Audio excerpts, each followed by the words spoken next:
Wealth is not an amount.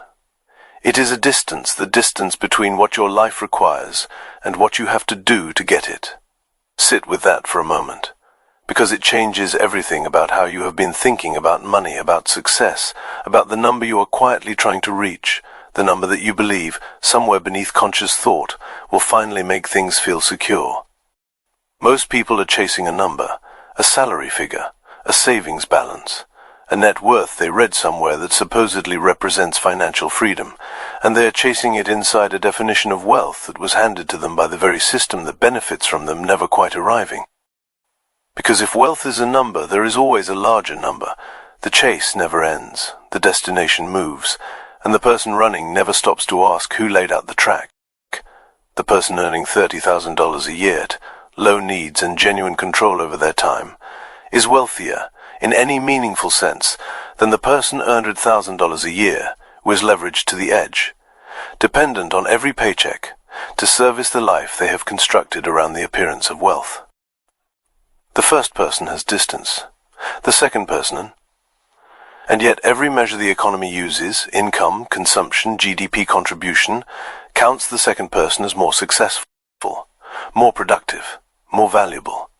The economy measures what moves through it. It does not measure freedom. Now look at where the modern definition of wealth came from. Because it did not arise naturally. It was constructed.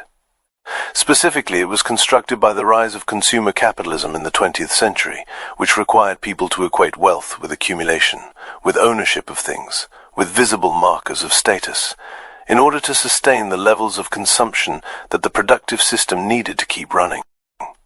Before mass production, before the assembly line made goods cheap enough for ordinary people to buy in volume, there was no particular reason for a person of modest means to own more than they needed.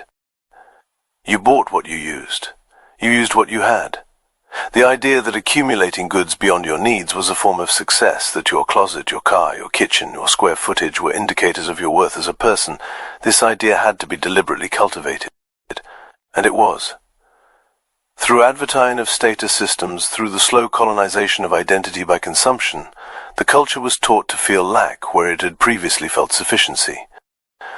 Thorstein Veblen called it conspicuous consumption in 1899. He saw it before it reached its full scale. The purchase not for use but for display. The signaling of position through what you own rather than what you are. He noticed that in a society where inherited aristocracy had faded, people needed new ways to establish hierarchy, and consumption became the language through which social rank was communicated and contested. That language has only become more fluent and more expensive. Here is what this produced at the psychological level. An entire population trained to experience their current position as inadequate. Not because their needs are unmet, because the definition of needs has been continuously expanded to include things that are actually wants. Wants that are actually status performances that are actually someone else's marketing strategy landing in your nervous system as personal desire.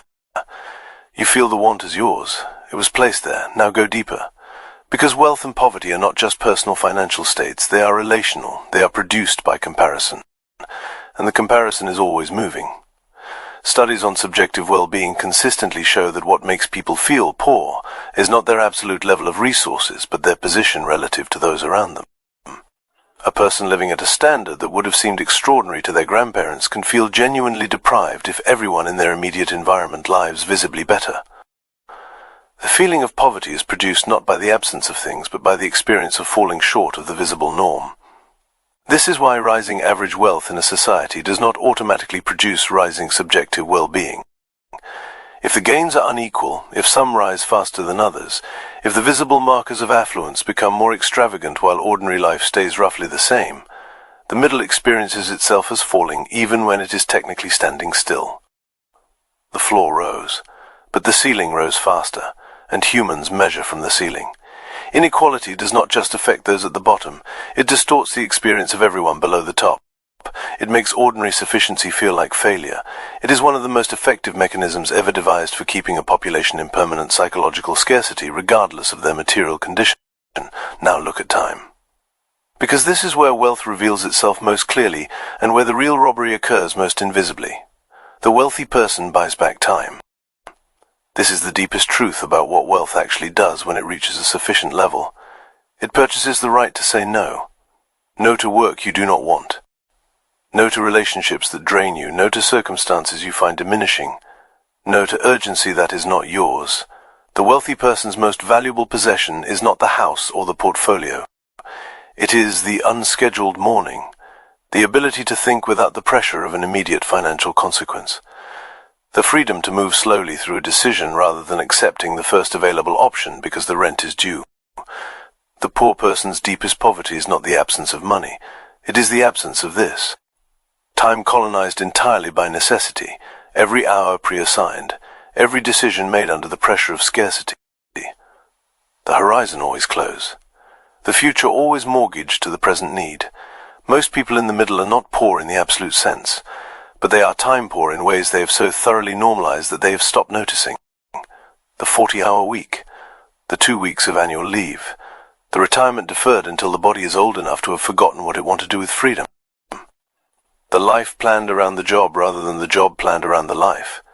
This is the arrangement that gets called normal, and normal is a word worth watching. Normal usually common that questioning it feels strange rather than obvious. Now sit with what wealth would actually look like if you defined it for yourself honestly, from what you actually value rather than from what the culture has taught you to display. For most people, when pressed, it is not a number.